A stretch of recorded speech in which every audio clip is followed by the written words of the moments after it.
ஓம் நம சிவாய. ஓம் நம சிவாய. ஓம் அகஸ்தீஸ்வராய நமக. நம சிவாய. நாம் அகத்தில் ஈசனை காண்க என்ற தலைப்பின் கீழ் வரும் 18 சித்தர்களின் பாடல்களை ஒன்றின் பின் ஒன்றாக பார்த்து கொண்டு வருகிறோம். இந்த தொடரில் இப்பொழுது பாம்பாட்டி சித்தரின் பாடல் சிலவற்றை பார்ப்போம். எவ்வுயிரும் எவ்வுலகும் ஈன்று புறம்பாய் இருந்து திருவிளையாடெய்தியும் பின்னர் அவ்வுயிரும் அவ்வுலகும் ஆகியூ நின்று ஆனந்த வெள்ளங்கண்டு ஆடுபாம்பே.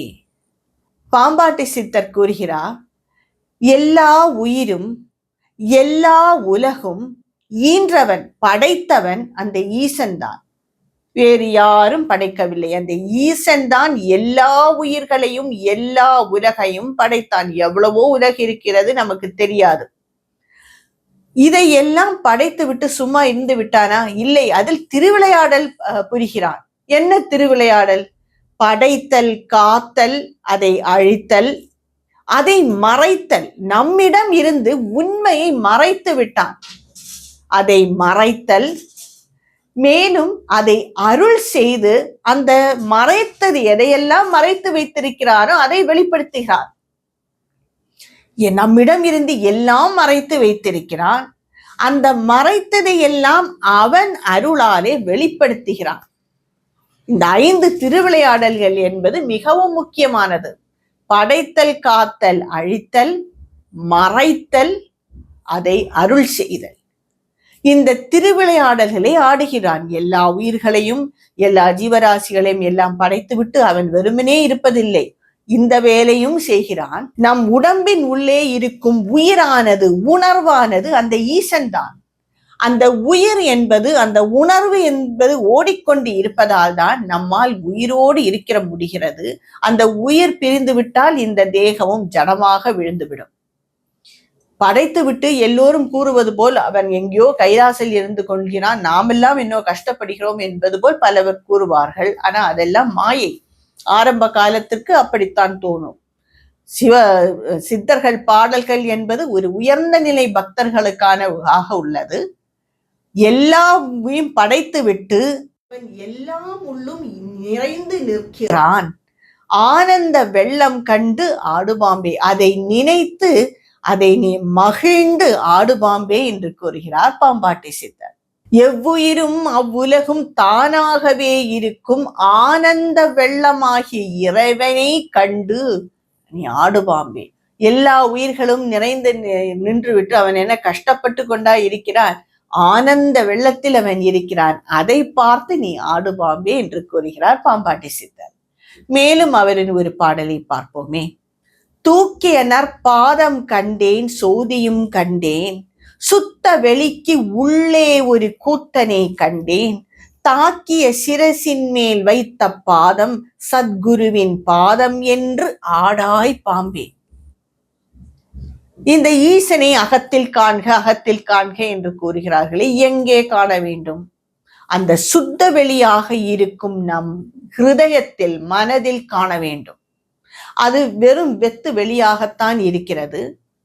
அதை நாம் சுத்தமாக வைத்திருக்க வேண்டும். பல குப்பைகளை கொட்டி குப்பை குளமாக ஆக்கிவிடக்கூடாது. நம் மனதை சுத்தமாக வைத்திருந்தால் அந்த சுத்த வெளி என்னும் ஹிருதயத்தில் அந்த ஈசன் தெளிவான். எவ்வாறு தெளிவான்? தூக்கிய நற்பாதம் கண்டேன், அதாவது நடராஜ பெருமானாக கூட அவன் காட்சி கொடுக்கலாம். இல்லை, ஜோதியுடன் கண்டேன், அதாவது ஒரு ஜோதியாக அக்னி பிழம்பாக காட்சி தரலாம். சுத்த வெளிக்கு உள்ளே ஒரு கூத்தனை கண்டேன். அந்த நடராஜ பெருமானை என் மனதிலே, என் உள்ளே, என் சுத்த வெளியிலே கண்டேன். எவ்வாறு கண்டேன்? என்னுடைய சத்குருவின் அருளால் நான் கண்டேன். குரு என்பவர் என்னை வழிநடத்தி கொண்டு போகிறார். அதனால் அந்த குருவின் பாதத்தை என் தலைமேல் வைத்து நான் கொண்டாடுகிறேன். அந்த கூத்தனை எனக்கு என் உள்ளே காண்பித்து கொடுத்த அந்த குருவை நான் வணங்குகிறேன் என்று கூறுகிறார் பாம்பாட்டி சித்தர்.